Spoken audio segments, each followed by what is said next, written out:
Okay, number 9 and 10, it says graph the solution set for each inequality. So let's look at number 9. What I want you to notice about number 9 and how it's different from number 10, number 9 has two variables, x and y.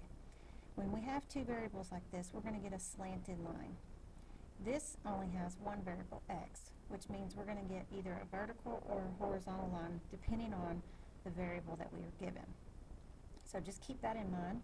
If we have two variables, we're going to get a slanted line. Okay, so in order for us to solve this, we've got to get y by itself. Since 4 is being multiplied by y, we're going to divide both sides by 4. And we're not dividing by a negative number, so we don't have to worry about flipping the inequality. And 2 divided by 4 is 1/2, so that's 1/2 x. Now when we look at this, we're looking at y equals mx plus b. And this is our y, this is our slope, x, and our b is 0. So when we graph this, we're going to start at 0, and then we're going to rise and run. So we're going to go up 1 over 2, up 1 over 2, up 1 over 2. We can even go backwards, down 1, backwards 2. Okay, so there's our line. Another way that you could do this is go to your y equals and type in 1 divided by 2x, and then go to your table and you can plot points there, 0, 0, 1 or 2, 1, 4, 2, and so on. Okay, so we can get our points from our graph.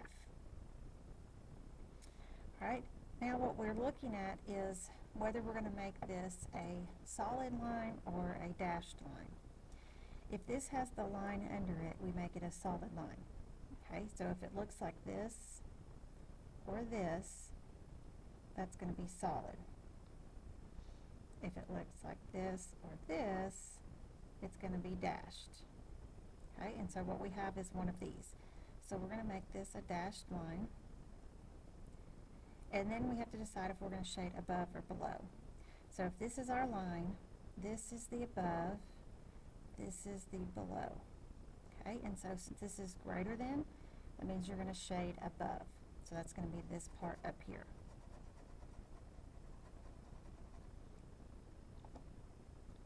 Alright. On number 10, these same rules still apply, whether you're making it solid or dashed. But again, like I said, we only have one variable. Okay, so we're going to solve for that variable. So to do that, we're going to have to add 1 to both sides. So x is less than or equal to 3. Now, when you have only x, okay, so when you only have an x, that's a vertical line. And it's going to cross the x-axis at that number. If you only have y, that's a horizontal line. And that's going to cross the y-axis at that number. So for this one, we have x, it's going to cross the x-axis at 3. So here's the x value at 3, and it's going to cross it. So it's got to go this way, so it's going to be vertical.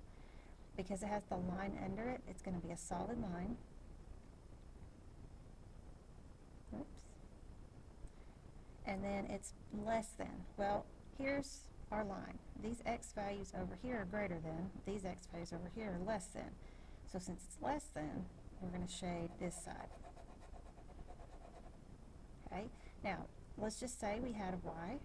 Let's say we had y is less than or equal to 3, okay, instead of x. Then we would find the y value of 3, 1, 2, 3, which is right here, and we would make our horizontal line that goes this way.